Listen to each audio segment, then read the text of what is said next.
income is not one of the KPIs, but another part of the report talks about, as at the moment there is a budgeted income for clerking contract. How are these KPIs going to work if income is not any part of it? So I know there is a concern. One of the concerns of the outsourcing is that more ruthless enforcement, etc., in order to drive up income.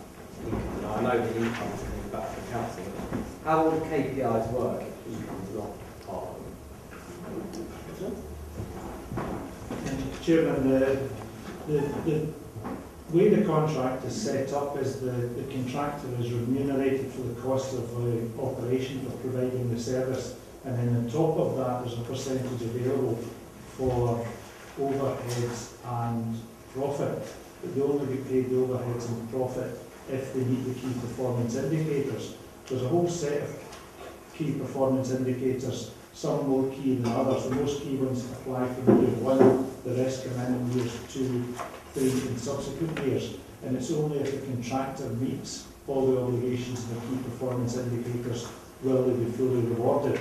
These key performance indicators are measured month and month throughout the contract. There's a monthly meeting with the contract manager from the council's side, where the two sides agree to what extent the indicators have been met. If the indicators are met, the payment is made. The key performance indicators are designed to cover all those things that are important to the council, and that includes the quality of the service provided, the activity levels out in the street, the response to resident requests, a whole raft of things that have been considered important to providing the service that is currently provided to the borough by the in-house operation, to make sure that that's maintained into the future. I mean, when you say activity levels, is that is that income by another route? I mean, you just say as long as they are out there, or is it if they're out there issuing tickets? So is one of the KPIs based on the number of penalty charge notices issued? None of the KPIs are based on the number of penalty charges, Chairman. The activity levels covers a whole basket of things that a civil enforcement officer might do when on patrol. They include, of course, issuing penalty charge notices. They include attending resident requests for enforcement, say across a drop curb outside your drive. They include inspecting abandoned vehicles. They include reporting signs and lines that are faulty, putting other reports in, and attending special enforcement requests to go out in places where people have wanted them to attend. So all these things are pulled together and reviewed monthly to measure the contractor's effectiveness at providing this whole raft of services out there on the street. The quality of the PCNs issued, so it's not just a matter of issuing penalty charge notices, we then measure the extent to which the penalty charge notices are paid or appealed by the motorists who receive them, and it's generally considered that the PCNs that are paid quickly are good PCNs. PCNs that give rise to increasing amounts of challenge are considered to be less good PCNs, and again the contractors measure the quality of the PCNs issued.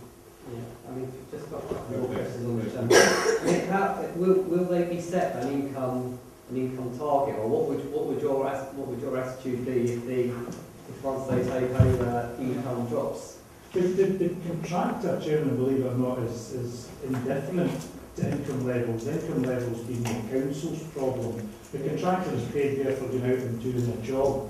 All the income, whether it be from residents, permits, visitors, vouchers, payments on the phone, or payments in the phone respective car parks, flows straight to the council, and the contractor doesn't get their hands on it at all. So the income is the council's entire issue. The council will balance the input that we authorise the contractor to exercise. So we'll declare how many staff go out, and we'll also work with the contractor to decide how many people go out, where they go. The council will also, of course, retain the right to set all charges, and also to set operating methods to say what observation time will apply, how they shall deal with specific cases. So the council will retain absolute control of the operation, only leaving the contractor to deliver the operation.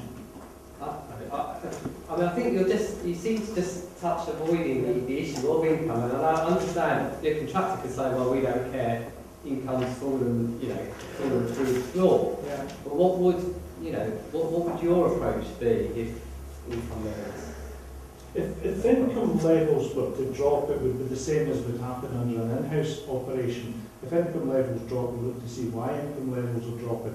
If they're dropping because we're sending too many people to the wrong place, not enough people to the right place, then I would direct as manager, I would direct my enforcement manager to send people to a better place to apply his resources more effectively.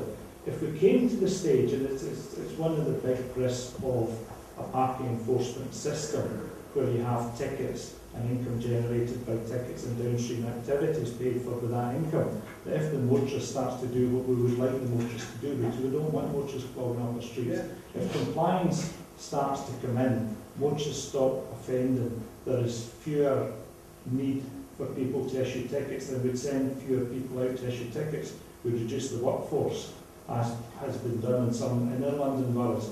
In inner London, the number of tickets is dropping because traffic is dropping. In outer London and in cities outside London, we're still at a stage in the curve where motorists are still doing the things they shouldn't do, but there's still a need for the impact of enforcement to encourage people to tend to better behaviour. So we're still at that stage in the curve. It's not impossible that during the term of this contract, we will conclude as an authority that enforcement has to an extent served its purpose, and we can back off a bit and apply less enforcement. That will of course lead to a lower input cost. We'll be spending less money putting people out there. All the payments. I'm going to move on to give someone else an opportunity. Is anyone else? Councillor Gordon. Yeah, I just want to know, in a word or two, what is the marker's success? When we talk about enforcement, that we get as much income as possible, or that we get as little as possible because we want people to be obeying the rules, and we want to see the very purpose of the parking control being effective, i.e. to make people drive within the rules. But what is our... We're talking about income, as if income is the main issue. It actually isn't. If we're honest with ourselves, it should be what people keeping the rules. The market success will be reducing the cost of the whole administration of the parking service. That is the key that we're driving to. It's not. The income generated from parking is actually a separate subject, and the saving here of 634,000 a year for 10 years, for 5 years rather, is very attractive. Councillor Moore, very quickly. One final issue really around the citing of least proportionate activity within South London and the property impact assessment and the comments about potential impact on the workforce, and there's a reference to it being a greater impact on perceived impact on women. How is that going to be handled in terms of the cheaper transfer and the offer to staff for whom that is actually going to be, I could be facetious saying, given the rising cost of transport as well in London, that actually travelling back and forth to South London becomes a significant problem and will be detrimental. How will that be handled? It has been an issue that's been raised by staff throughout the process, and it's an issue that we've been very clear with staff about. We have a view that it's not unreasonable for asking people to travel to work and would still have a job. However, what we also recognise, people might have personal reasons. They might personally be disabled, or they might have dependents, or they might have other reasons that we don't know about. It's very difficult for them to do this. And what we've told the staff is that we will look at every case on its merits. And there are a range of possible options that we could have in that regard, but it would depend on fitting those to the individual. So, for the normal person coming to work, the expectations that travelling to South London is reasonable, but within that we will obviously look at any issue that any individual might have. So would you consider redeployment and or redundancy within that process? It will depend entirely what the issues are for that individual. I wouldn't like to suggest what we might do. Certainly some of the staff may have an opportunity to join the client. Certainly John was talking about how we're going to manage the contract in the future. So there are going to be officers like compliance officers that will actually check that the contracts are out on the streets doing the job properly.